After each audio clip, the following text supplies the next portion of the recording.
Welcome back, everyone, to Deep Dive Inside. I'm Aiden Irons, and I am so excited for today's exploration. We are jumping right into the incredible world of a true global superstar.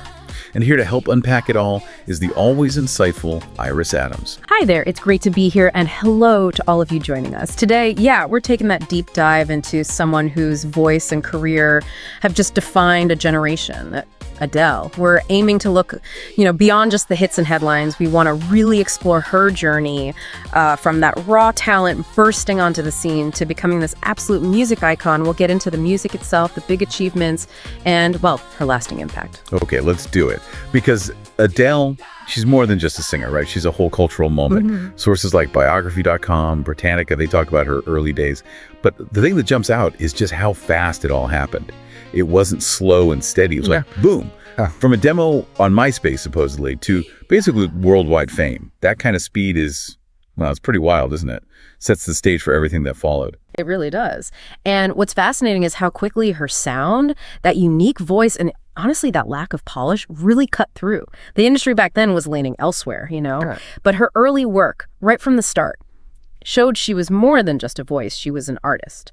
Themes of heartbreak, longing, stuff people could immediately grab onto. It wasn't just the vocal power, which is undeniable, obviously. Definitely. It was the honesty. You felt it. And it signaled that something different was arriving, something authentic. And that authenticity was just the beginning, really, because the milestones started racking up almost immediately. We all know she's won a ton of Grammys, but maybe walk us through some specifics, the moments that really cemented her status. Oh, absolutely. I mean, numerous Grammys, barely covers it. It's staggering. She achieved the Grammy Grand Slam album, record, Song of the Year, plus Best New Artist. And she didn't just do it once, she did it twice, for 21 and then again for 25. That's almost unheard of. It shows massive commercial and critical success. Every album launch became this global event, shattering sales records. 21, for example, spent 24 weeks at #1 on the Billboard 200. Just think about that, 24 weeks. Incredible. And it's not just the award count. The chart stats are mind-blowing, too. Like being the first woman ever to have 3 singles in the Billboard Hot 100 Top 10 at the same time. That was Rolling in the Deep, Someone Like You, and Set Fire to the Rain. All from 21. That tells you how deep that album went. It wasn't just one hit carrying it.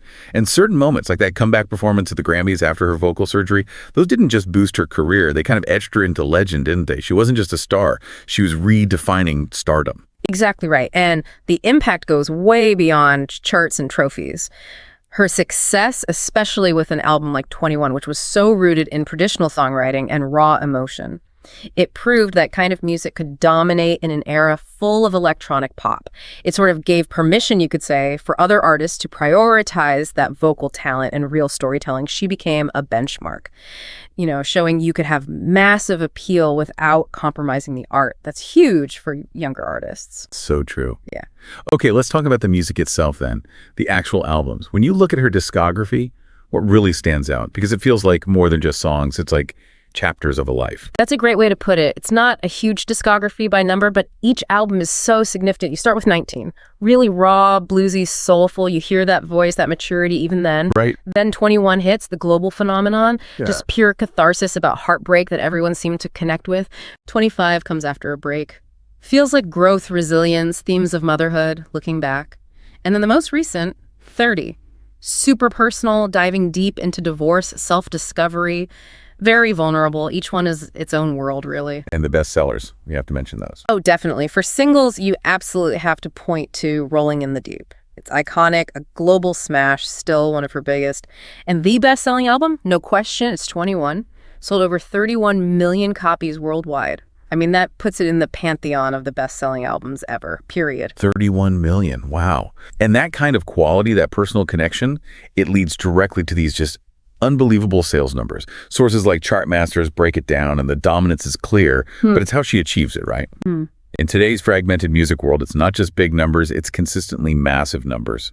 Precisely. Her albums don't just sell well, they break records, consistently. Even now, with streaming.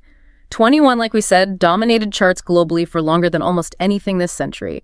Then 25 comes along and breaks the first week sales record in the US and UK.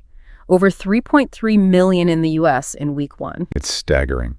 It really is. And it makes you ask, what's the secret sauce? beyond the amazing music, obviously.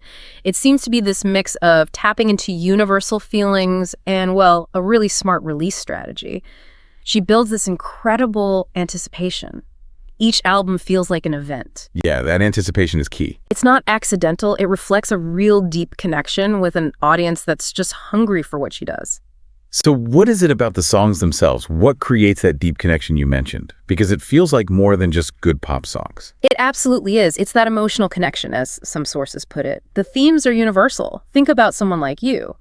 The raw pain of seeing someone move on. It's so specific, yet millions felt like she was singing their story. Her voice just carries that weight, that emotion. It makes the songs feel timeless almost instantly.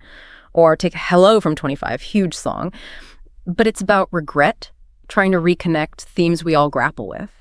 The power is in how she combines that incredible vocal skill with just gut-wrenching vulnerability. That's the heart of it, I think. And you really see that power come alive when she performs live. That Vegas residency, Weekends with Adele, got so much attention. Critics loved it, audiences loved it. What made those shows so special? It wasn't your typical Vegas spectacle, was it? Not at all. It was kind of the anti-spectacle in a way. It was all about intimacy, even in a large venue. The demand for tickets was insane, as you'd expect, but the focus was purely on her voice and that connection with the audience. No huge dance numbers, minimal staging compared to others. Just Adele, a mic, an orchestra sometimes. She'd chat with the audience, tell stories. It felt spontaneous, yet incredibly polished. It really cemented her as someone who can hold thousands captive just with her voice and personality, a shared experience. And behind that seemingly effortless connection, there's obviously a huge amount of work. The technical side. Oh, absolutely. While she makes it look easy, the production is top-notch. The sound engineering has to be perfect to capture every nuance of that voice. The lighting, the staging, it all enhances the mood without ever overshadowing her. It's all designed to support her performance, let her focus on delivering that emotion. That meticulous production ensures that wherever you are in the room, you feel the full impact. Okay, so bringing it all together, what's the lasting legacy here? Because she feels like she's carved out her own unique space in music history. I think she absolutely has. She's seen as a trailblazer, someone who reshaped expectations. She proved you don't need constant online buzz or endless collaborations to stay relevant. Quality and connection matter. Yeah. Her success has definitely influenced other artists, encouraging them to focus on vocal talent, on songwriting. She kind of redefined what a modern female superstar could be. Powerful, yes, but also incredibly vulnerable and real. Authenticity won. And it's interesting, too, thinking about the business side. That strategy of taking breaks. Some analyses call it the comeback album effect. It's clever, isn't it? How she maintains relevance by stepping away. It's actually kind of genius in today's world. Everyone else is focused on constant output, staying in the feed. She does the opposite. She embraces the silence between albums. And what happens? Anticipation builds to a frenzy. Each release becomes this major cultural event. Right, not just another Friday drop. Exactly. It gives the music weight, importance. It challenges that idea that you have to be on all the time. It shows that sometimes stepping back makes your return even bigger. A powerful model, really. And so, yeah, the legacy seems clear. A voice that connects like few others, a record breaker in sales, and a genuine game changer for the industry.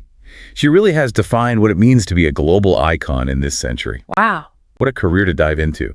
You've got the undeniable talent, the massive strategic success, and just that raw emotional pull. It's hard to picture the music landscape without her influence over the last, 15 years? It really is. And as we finish up, maybe here's something for you, our listener, to think about. Given Adele's approach, these calculated pauses, these monumental returns where she seems even bigger than before, what does that tell us about art versus commerce today? Does her path suggest that real artistic integrity actually needs that kind of space to thrive in the modern industry? Or is she just a unique exception? Ooh, that's a great question. Does the Adele model work for anyone else? Something to definitely chew on. Well, that's all the time we have for this deep dive. Thank you so much for walking us through it all. My pleasure. And thanks to all of you for tuning in. Always great to explore these topics together. We'll see you next time, right here on Deep Dive Inside.